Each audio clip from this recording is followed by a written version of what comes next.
on commune à 1000 au monde qui on a un gâteau à 350 femmes, mais nous sommes 6 personnes en ligne, vraiment.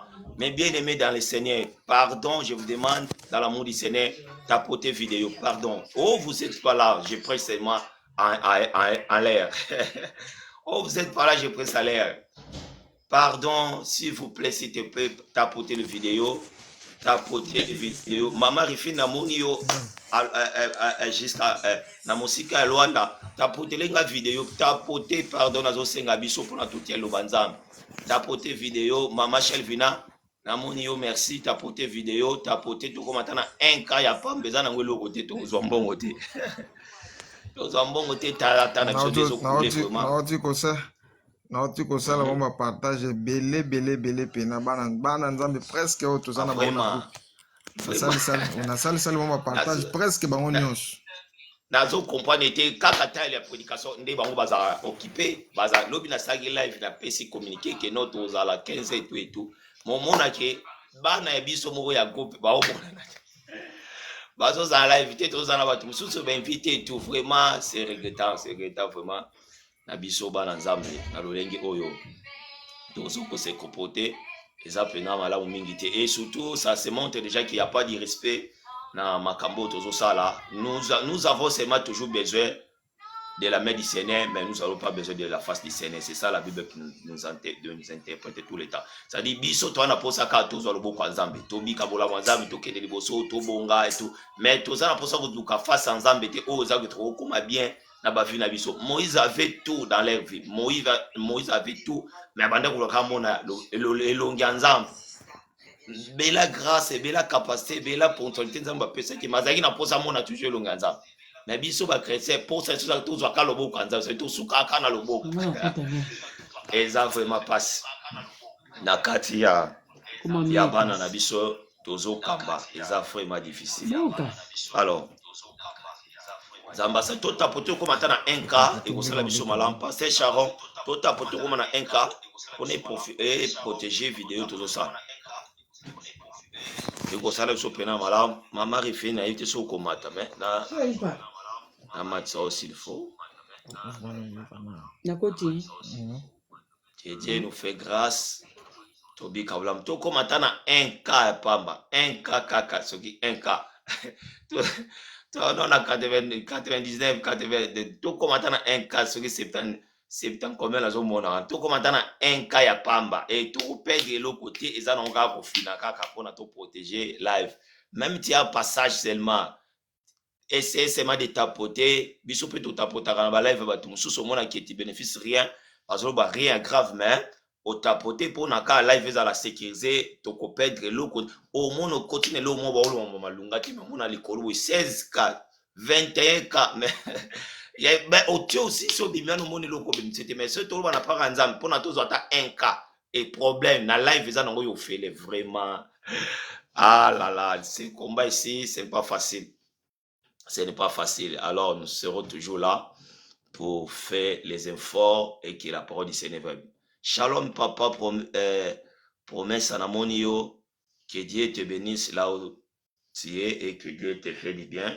C'est la parole du Seigneur. Nous sommes là toujours pour prêcher la bonne nouvelle et pour augmenter la foi des chrétiens et pour faire du bien à chacun de nous qui continue de participer et de lutter des combats dans ce domaine spirituel que nous sommes. Que Dieu doit nous faire vraiment des grâces, des grâces, des grâces. Alors, je vais continuer la parole parce que Tokata qui en zéla. Daniel, je crois, la Bible nous dit ceci, et comme qui na tango oyo, que peuple nyonso ya Israël et kendaki na kati ya captivité, parce que Nzambe atindaki roi Nabucodonosor akota na kati ya peuple Israël pe a détruit mboka, a extrémité pays, pe amema bato nyonso na kati ya captivité. Et dans cette portion des Écritures, toujours dans Daniel 1, sur Banina 3, Tito Kita, okomona bakomi makambwana et Bible lobi et c'est tout vrai qui na Daniel Meshach Abednego pe Shadrach na kati ya groupe o. Alors na kati nango ko na Bible zoloba roi alobi ba pour na bato o baza noble baza doué pe na sagesse mais na ebisa moto moko moto nzambe tango nzambe diable tango ngaka kota na va na vie na biso aluka mutaza mabete aluka mutu azanga étoile te, aluka mutu aza tina te, aluka aka mutu aza bien, aza sage, aza intelligent, pe aza na étoile akoki kovansise bato na vie, nde mutu abongo diable alukaka adétruire akota mpona amenacer vie na ye. Na yo moto ozolanda nga, à toi qui nous suivre, il faut savoir dans la vie chrétienne, même Dieu utilise toujours les étoiles. Et diable aussi aime toujours utiliser les étoiles pour na aluka ndena ko déstabiliser pe ko bebisa bakati ya étoile la vie ya bato pona aluka nini ya sala. Bible zo ba bien roi atini ba pona ba o bazar kitoko doué fort bazana nzoto malamu kito aspect ya malamu pe bazana capacité ya ko gérer bango pona ba sala lobi na kati ya palais royal. Mais nini ezoleka na kati écriture. Bible lobi Daniel a se présenté na 4 pays, Shadrach, Meshach et Abednego. Bapesi bango yoka, ba offrir bango biloko akolia mama. Ça dit, oh, la Bible est tellement bien. Ba offrir bango biloko akolia pe masanga ya komela pendant 3 ans. Pe bazo yekusa bango langue oyo ya roi ya kati ya Babylone pour na loyi ba travailler na kati ya palais royal. Or biso lelo makambo biso tolingaka yango. Or ezo senga na kati ya groupe o bazwamaki ezalaki kaka bango te pe bato mosusu bazalaki ezosenga différence ezala na kati ya bana nzambe nde yango ezalaka problème na biso. Nous avons pas de différence quand nous sommes au milieu des païens, au milieu de nos frères, au milieu de qui ce soit tozozala na kati différence ezozala te tozobimaka ndenge moko bolibisanga masanga ezaka interdit nalobi yango te mokomonaki batili bango masanga batili bango biloko ya kolia. Or biso eloko ebungisa biso nzela masanga pe biloko ya kolia.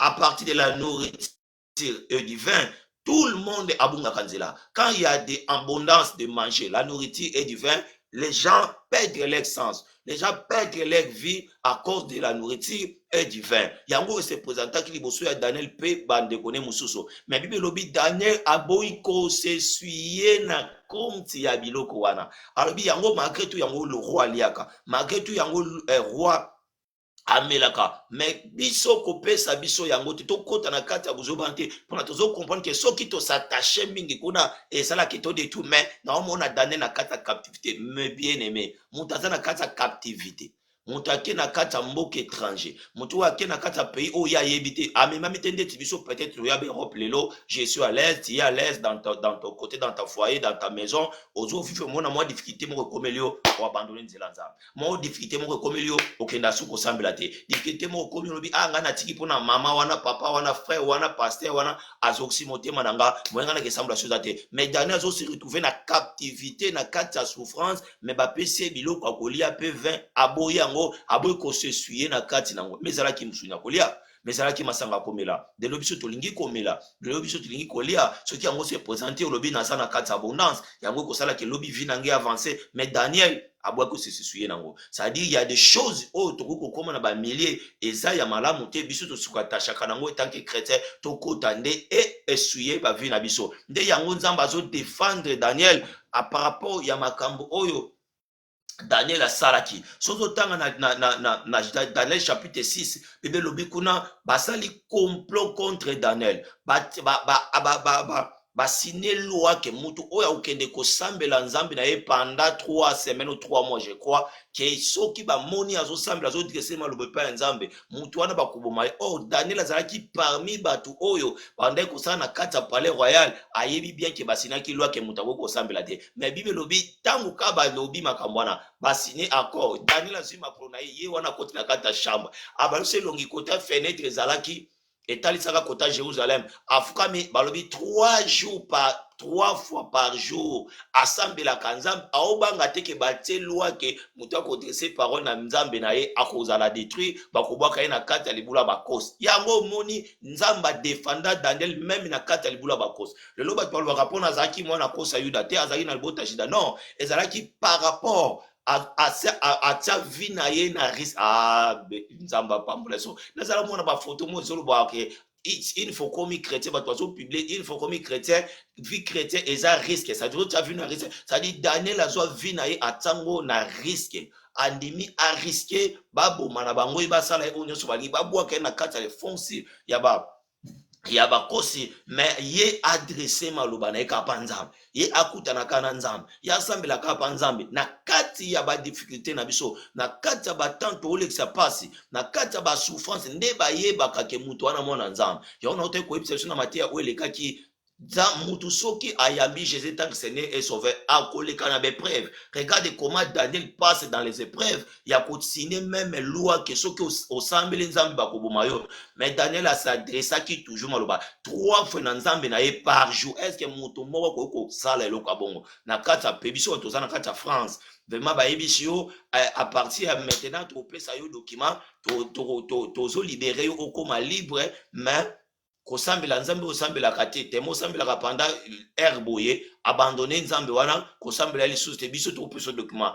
Je crois pas qu'ils en a chrétien moko ozala kwa Daniel. Là je crois pas. On a obligé que Dieu te nous bénisse pour na ematinga. C'est-à-dire soki bayebisi to ke ya opportunité place wana ke mutu oyo nyonso akoboya na ye kosambela abiki na babite koboya ozongwa chrétien mais ko prier na yo ka nzambe te kolingana so kosambela nzambe te. Alors topesa document je crois soki tozala 100% tokose naondi bateke mutu akosetrouve na kati. Je ne crois pas que pour la sorte avantage bater na boyi nzambe te babikani na sambela te ça dit okubandonner nde basala ki Daniel ça dit ba ebisi Daniel ko adresser les paroles te balobi te kolongwe chrétien balobi te kolongwe israélite balobi te kolongwe juif mais ba ebisi boye ko adresser nde maloba pa nzambe te ça dit ko kende ko fuka mela su nzambe te ko kende ko sambela su nzambe te ko adorer su nzambe te nde yango to interdire yo mais to longoli yo chrétien te to longoli yo juif te ozomona bato nzambe azo défendre même mboka wana alinga bomango lisusu même atindi ba bête sauvage même atindi bato ba exterminer yango mais soki Daniel a se retrouvé na carte aobikisa ni mwana na ya mwasi ni mwana ya mobali akomibika ka ye moko na passé Daniel alekaki na bepreuve oyo eza ke jamais chrétien akoki koleka bongo mpe abima yango moni so tote ya yo te so ozaka tosambelaka otolo comprendre mama nzambe te sika ozaka mpona tosambelaka otala no koshante te mpona kuna tobanda kosambela tolukaka yo ozwa nzambe alingaka muta comprendre koma ye azali mpona foleka na bepreuve ya makambo ya nzambe.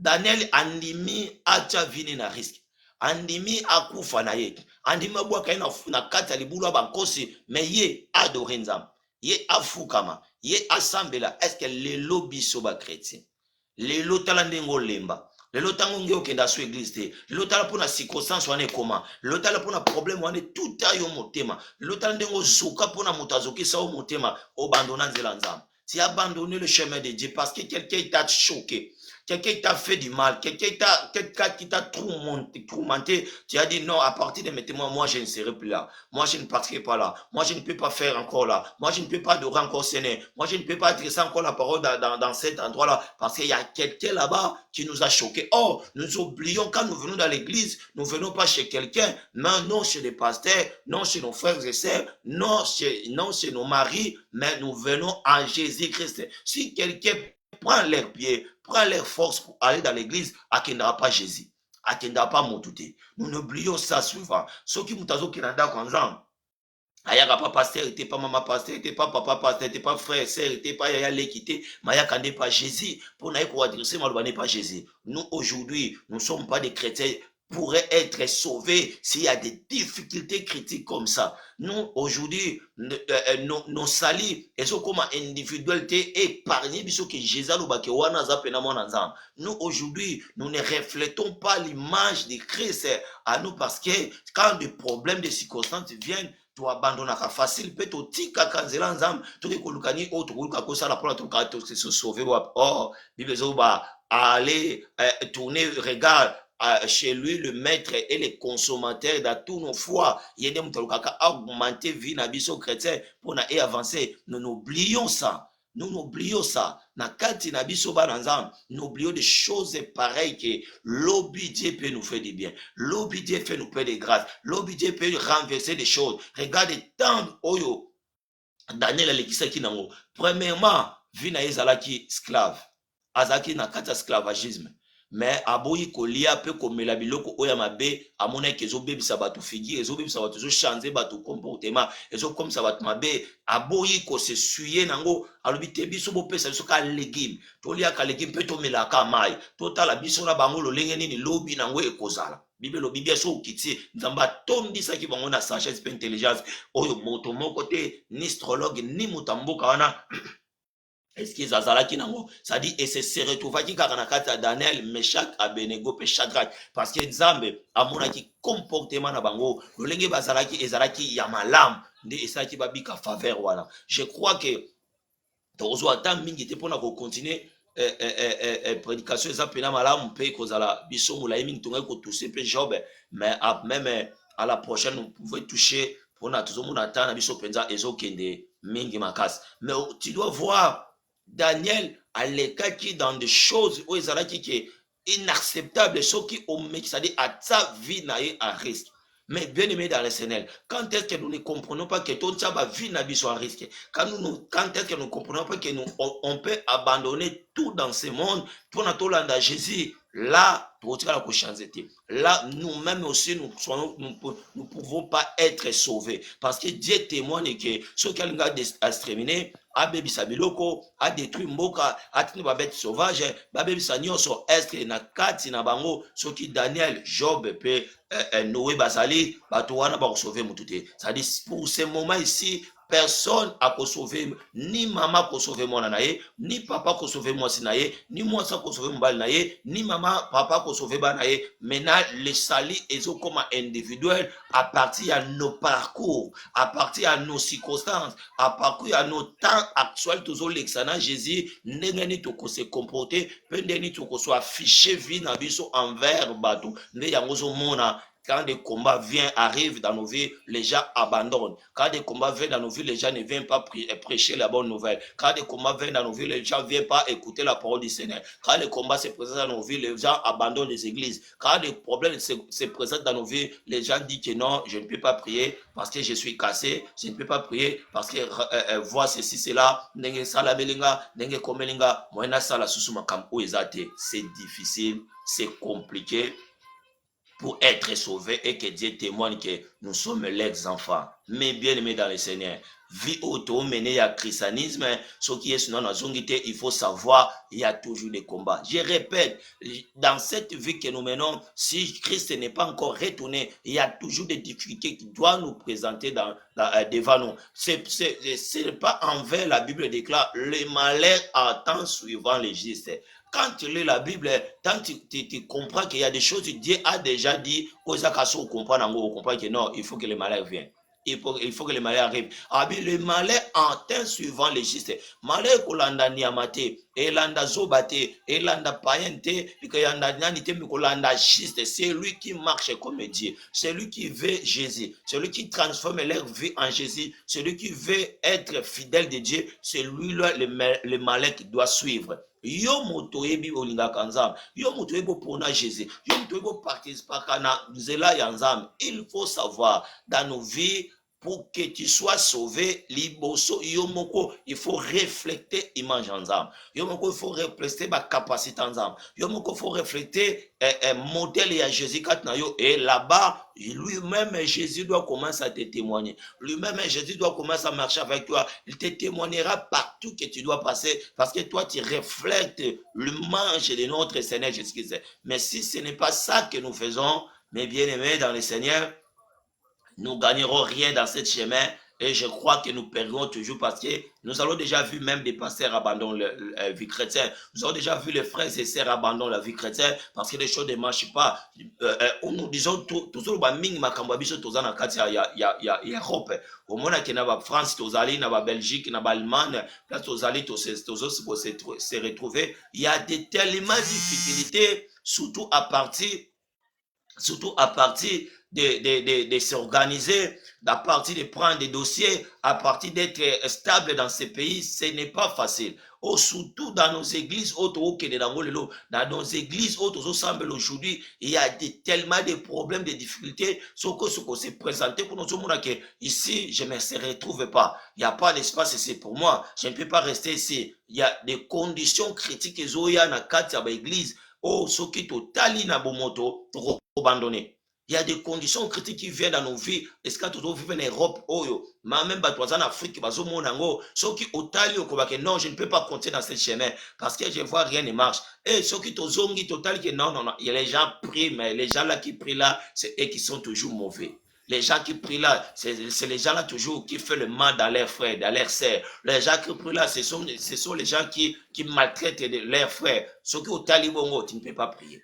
Même nous les pasteurs, vous allez voir que même dans nos églises que nous prions, au monde à pasteurs, ils ont des mauvais caractères, ils ont mauvaise marche au Bazala Kanango. Mais tu vois comme ça, autant que mais si j'abandonne, je vais aller où?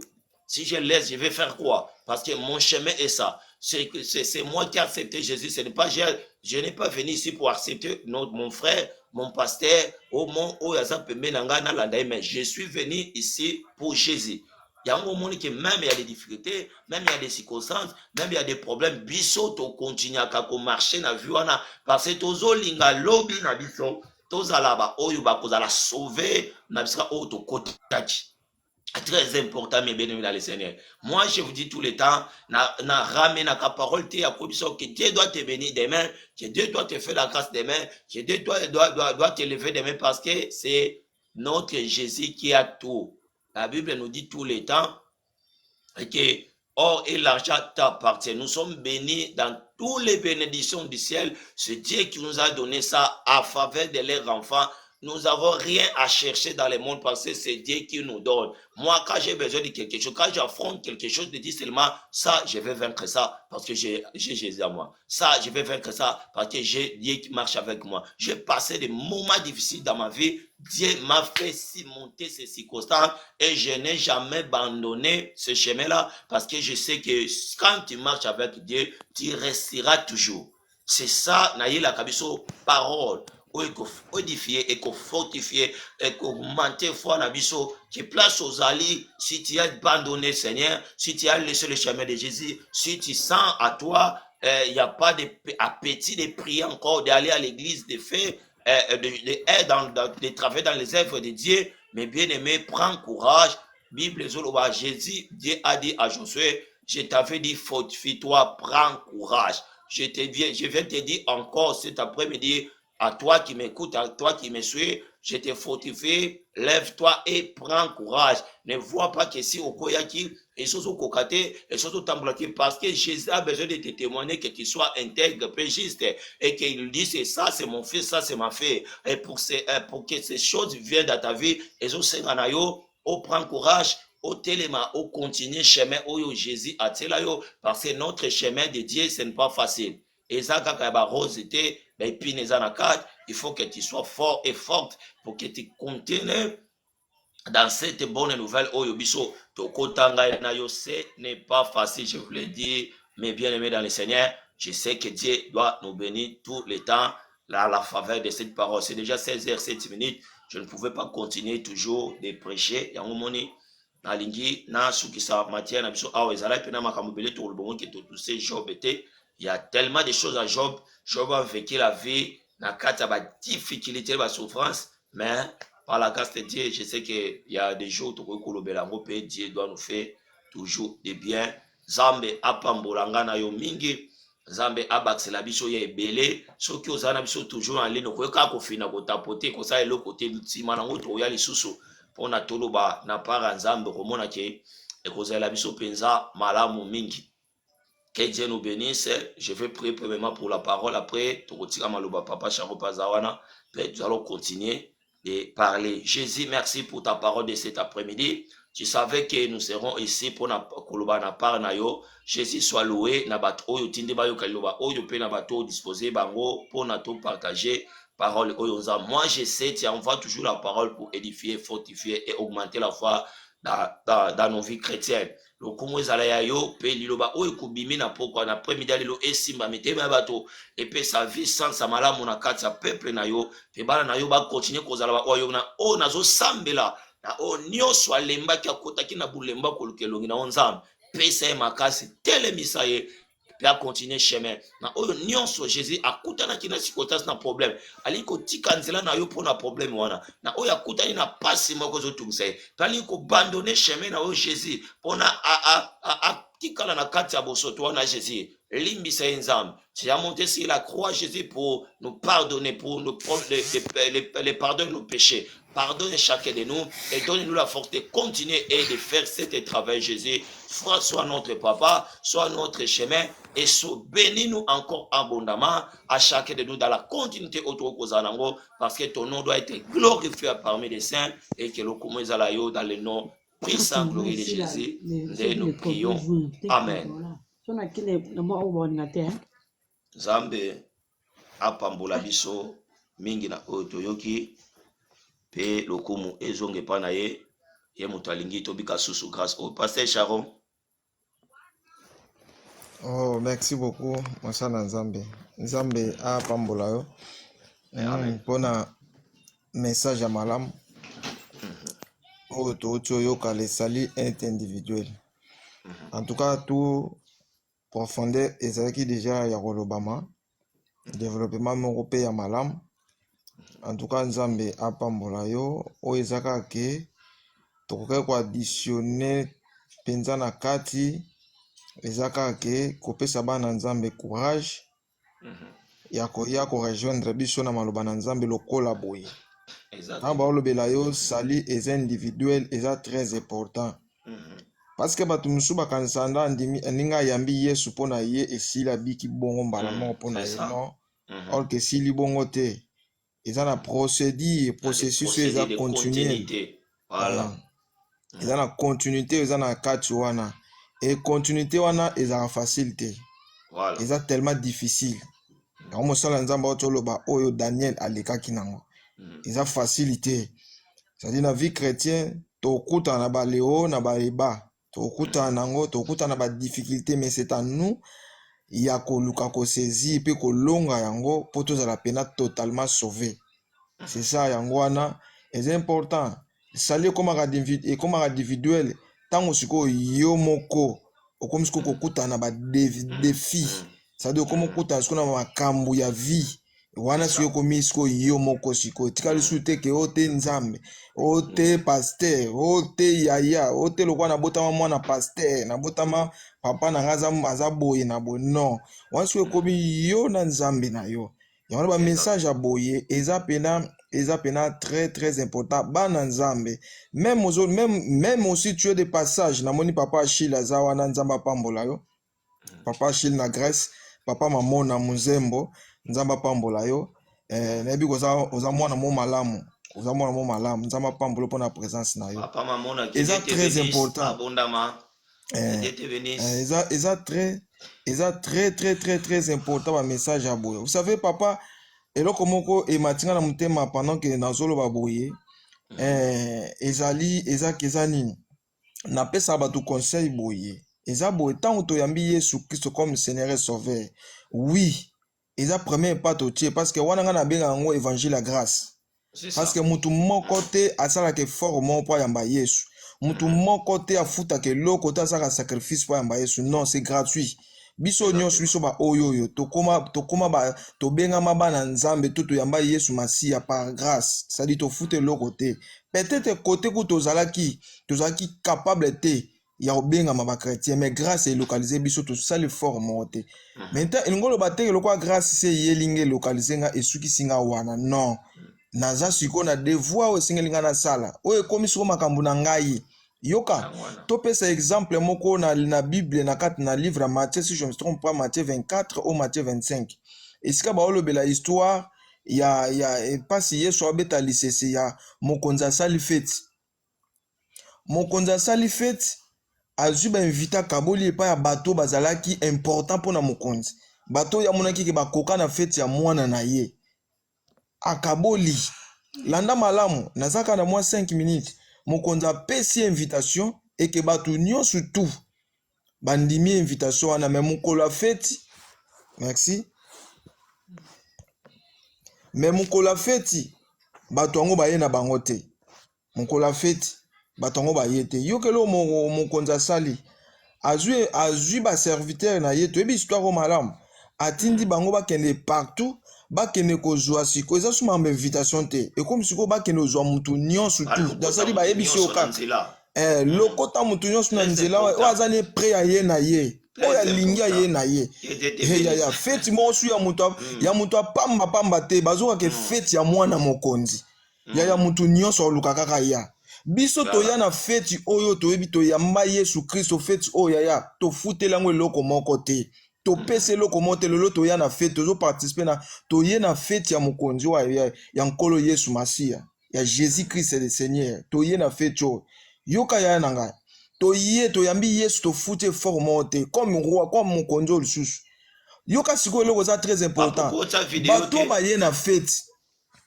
naoluka moyena chango mena nazoluka moyena chango mezo simba te yango ok enregistrer vidéo ok c'est-à-dire bato yo bazoluka naza pasi moko boye ça va nzamba zolo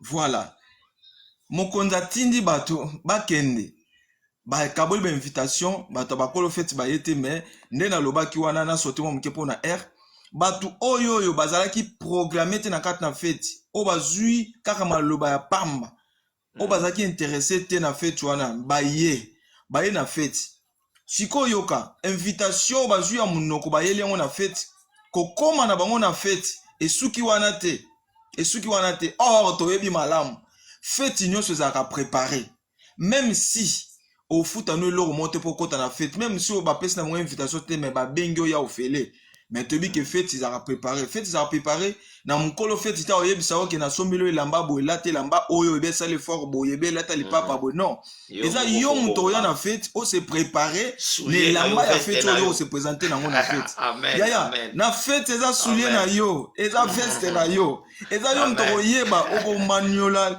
elamba ndenge ni okolata mukonza za nango posa ya o eza important yo yebaka ke nazokende amen o eza important za ke yo yebaka ke na okende na fête ya mokonzi na okende na fête ya mwana mokonzi ntango ozokota na fête ya mwana mokonzi il faut za la représentable ça dit faut lata so eza na ba yoji yata so eza na ba Louis Vuitton za nango oyo bomba wana lata yango parce que okende na fête ya mwana ya mokonzi siko yoka bato bakoti na kata fête ya mwana mokonzi bayebaki te malgré oye na yo na fête oyeno ya ofele mais muto ozana porte wana bando contrôler elate lolati poko late blamba mususu wana oye nango oye ko bebisa bato sadi bato bakoka même pas ko respirer à cause ya bilamba oyo lataki babandi kotala babandi kotala babi non moto azo mérité taza na fête ayebi importance ya fête oyo ayete babengani ezala mopanzi batalisi babi oyo azo mérité te yo yebaki te ke fête oyo yaki fo luka bilamba ya fête sadi bandi koluka siko moto alati bilamba fête bilamba fête eza makambo oyo eza siko eza likambo individualité po bika fo kota na fête faut kota na fête ko fête wana faut kota ngo foza na bilamba o baote ya nini eza makambo mosana nzamba otolo ba awa na ke molaite eza makambo o Daniel a vivre ki makambo o Job a vivre ki makambo biso tozo vivre lelo si tout na ba mboko to kuta mina ba mboko toza na mapaya awa il y a des circonstances to kuta na ngo ebele ba yo cédé ya fête ba obenga na yo eza na mutu na porte ozela yo kasi fête yango o kota ngaka boy non il faut zana bilamba na fête so bilamba fête ezate okota te ta yango toza to préparer bilamba ya fête mutu na mutu ezali kamuta pasteur Sharon nga invitation yango na epesa oka ya ofele mais préparer bilamba yo moko évangéliste Alex lelo apesi biso invitation à fête ezali kambo yo mutu oleka na live même ta ozoleka na yo préparer bilamba fête eza individuel yango balobi le sali est individuel yango awa eza likambo individualité yo obongama si tu as bien préparé bien aimé okota na fête mais si tu n'as pas préparé okota te yango wana mwa mokie tika nzambe apambola mosala na nzambe na suki na nga wana merci papa pona kobakisela biso koedifier susu libota ya nzambe. C'est ça notre objectif ya liboso, eza ke nzamba lola a bakisela biso oyo tozozanga mpona tobika grâce oyo ye azopesa biso, tobika grâce oyo ye azopesa biso ntango nyonso. Omona ke na vie oyo tozomene, soki olobi kokutana na bacirconstance te eza lokuta, soki olobi kokutana na baproblème te eza lokuta, parce que nzela oyo biso topona eza ya facilité. Nani oyo akoki komerite eloko oyo anyokwameli te? Nani oyo akoki kozwa eloko oyo ye abongamaki nango te? C'est-à-dire Jésus tellement pesa so aksini eloko oyo tobongamela te tozalaka nango makanisi te, ekotaka biso na mitema te, akabela biso yango nde atiki biso sikoyo na chemin wana toluka nini oyo tokoluka tosala ya malamu. Ye moko aleka na chemin ya calvaire, ye moko asouffre, alingaki komipesa mpona asauve peuple. Alors moto asauva yo azoyebisa yo nzela yango tala landa pe luka osalela nde eza plus important. Ngonga na biso ezobelema oyebi ke tozalaka toujours na ngonga moke, tozosenga na biso tolekisaka communiquer ntango nyonso na bana nzambe nyonso, tous les peuples de Dieu oyo ayebi ke aza na nanu na esika kosambela te pour le moment, aza na esika oyo akoki kopase te temps ya prière. Toza na mokolo na biso ya mardi pe jeudi tosambelaka nzambe na biso, tolukaka nzambe à partir ya groupe de prière na biso ya WhatsApp. Eza mardi pe jeudi à partir ya 21h juste kino 22h todebodaka vraiment ntango te soki tokozwa 10 minutes to 5 minutes ya likolo, mais tokataka na ntango moko ya malamu mpona tobika loboko ya nzambe. Yo moto oza na posa na biso obengi Pasteur Sharon na 007 74 95 03 p 69. soki obengi ye okozwa ye pe akokotisa yo na groupe de prière. Soki ozwi ete obengi ngai, numero nange eza 07 numero nange ezali 07 44 73 95 p 46. soki obengi biso totinde biso ka message pe tozwa numero na yo tokotisa yango na kati ya groupe na biso ya WhatsApp pe okomona tokobanda kosambela na yo elongo. Soki ozwi biso tokokobenga Papa Alain, numero na ye eza 07 44 70 62 p 28. wana eza mamero ya biso baye toza na kati ya groupe de prière. Tout va bien avec Dieu ou avec Jésus. Soki olingi osanga na biso na groupe de prière, obengi biso okomona okozwa biso totine biso message tokozwa so bisika oyo tozali. Soki oza na esika oyo osanganaka te, oza na France, oza na esika oyo Pasteur Sharon azali, soki obengi ye na Grenoble okomona ke numero na ye wana akomemona église esika oyo yasanganaka pe bokozala na ye ensemble. Soki oza na Noyo okobenga Papa Alain na numero wana omona kokozwa ye pe akomemona église esika ye azali. Soki oza awa na Bordeaux ebisika oyo ngai nazali, soki obengi numero na ngai okomona ke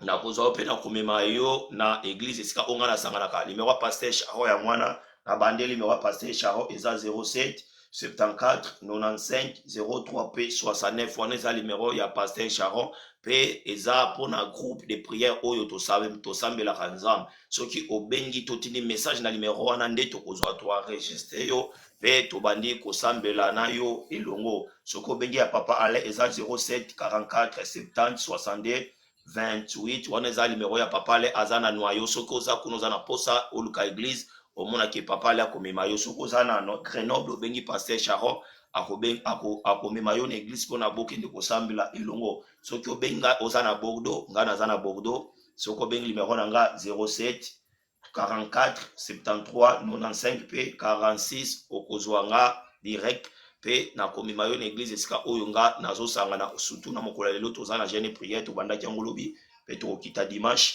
etanke basale tozokontinue kosalela nzambe tozolemba te. toza na Belgique pe na kati ya Paris, nazorepetaka mamero na biso na kati ya Belgique toza na Pasteur André pe na kati ya Paris toza na berger na biso Dika. moto oyo aza na Paris soki opesi biso signe tokotindela numero ya berger Dika pe numero ya Pasteur André okobenga bango na Belgique to na Paris. baeglise ezali kuna pe bakomema yo mpona tosambela. groupe de prière na biso eza mardi pe jeudi pe tozalaka tout le temps na 21h mpona kosambela nzambe elongi na ye pe asala biso bolamu tobika faveur oyo azotsa kati na biso. nzambe tata akozanga te na kopambola biso mingi na yo moto ozolanda biso mpe ozoparticipe na biso ntango nyonso na makambo tozosala mpe baprédication tozotia nzambe apambolo mingi ya mingi mpe kolemba te kozala na biso chaque samedi tozala na mpona kotia liloba nzambe koparticipe koaugmente foi ya chrétien nyonso kotalisa biso ndenge vie chrétien ezali. Je vous le dis la vérité, il y a beaucoup de prédications nous allons prêcher ici au Kutango na église moko te bazote yango parce que la grâce est différente. Okomona ke nzambe amemaka motu na motu na ndenge na ye ya dimension mosusu.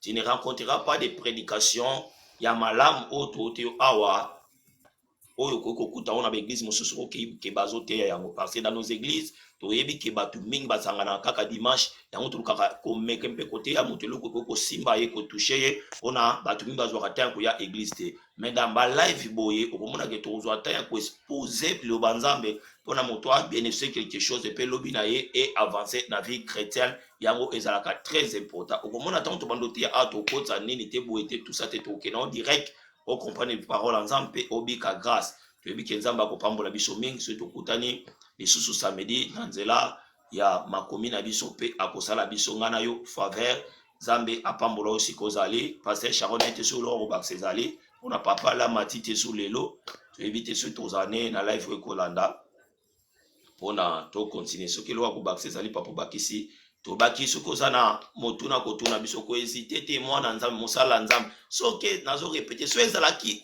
tozodobasi pardon voix eza mpenza mabe so ezali tozoloba na sujet moko ezanga ntina awa mpona koseka mpona makambo me tozomatisa bato bazopose bakestion bazotuna me makambo ya nzambe ya bien ni chrétien ni mosala nzambe azomata topartage na ye ata liloba nzambe vraiment ezolakisa biso bachrétien il faut tosala mosala ya koevangelize mpe ya kobakisela bato connaissance mpona eza facilité ni mama papa moko azozwa ata tuna biso ata question ata tokorépondre te me tuna biso yango kaka tomona ete ezolakisa ke connaissance na bakati ya bato eza nanu kaka te. Il faut continuer koprêcher parole ya nzambe mpona bolamu ya nzambe emonisama maloba pa paster sharon mpe soki osilisi oclotire na yo papa mpona nyonso ekene wala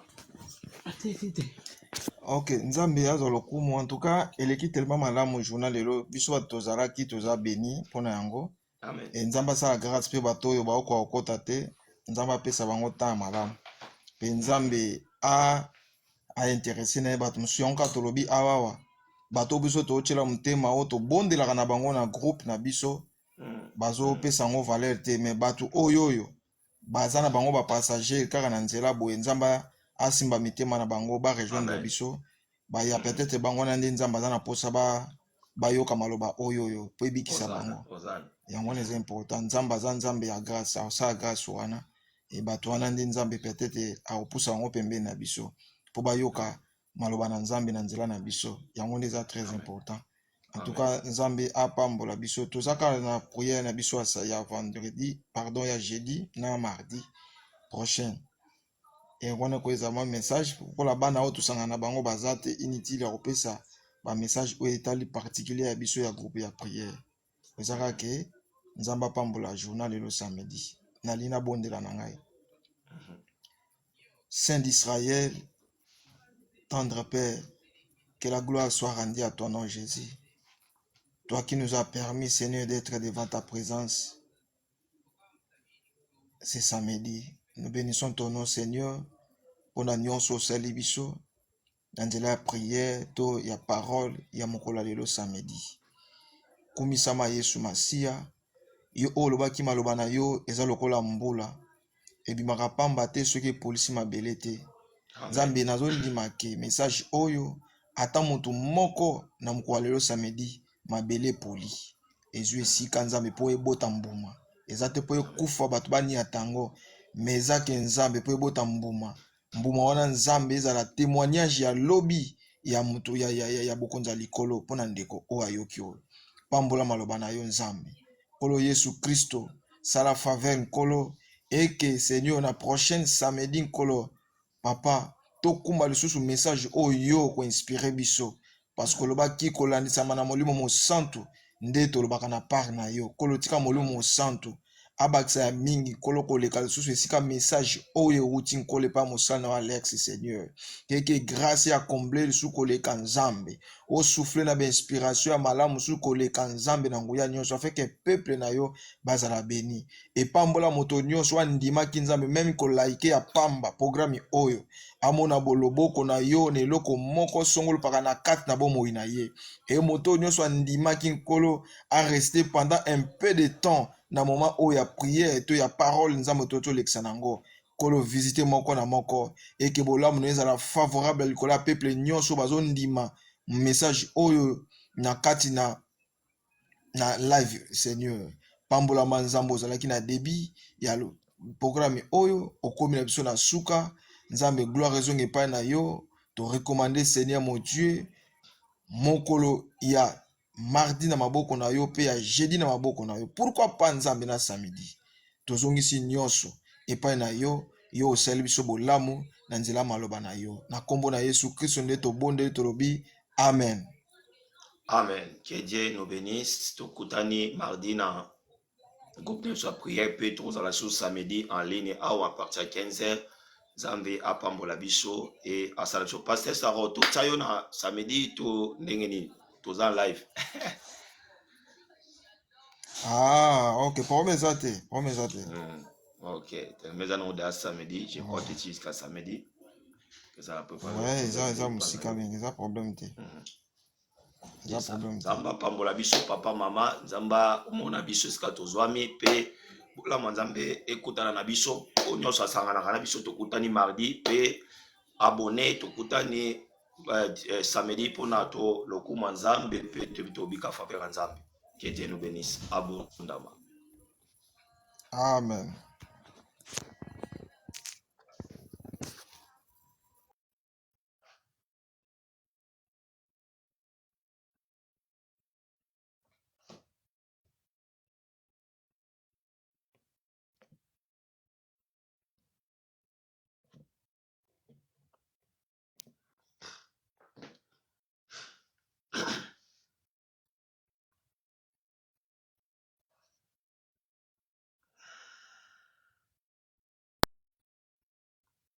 Bon. Allô? Nalanda na de telefone nga naza na de compte.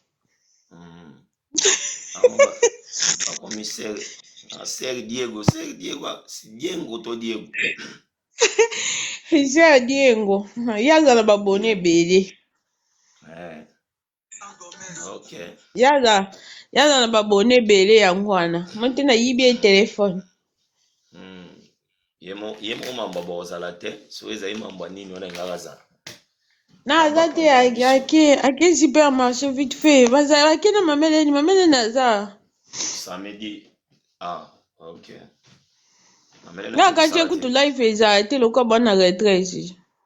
Non, biso to basali to salaka live to wana retraite to sambelaki après na tongo to bimi nom ke musala reto to zonga na pourquoi pa o ezaki basala te lelo nde batira na kuna pona pa continuer biso to rejoindre bonka na pourquoi c'est ça bakanga mutu te basala kaso sala donc eza moi passe pona bakanga yo c'est ça. D'accord, bonne journée kasi. Je peux te dire. Zamba pambola yo pambola bino nyonso pe biso tozo préparer ka pe to na zonga kuna pona to silisa makambo tokenda kita mutu makasi lobi nde tozonga banda. D'accord. Il faut qu'il tient pour nga na yebitendi ba matama na yebitendi ba kita.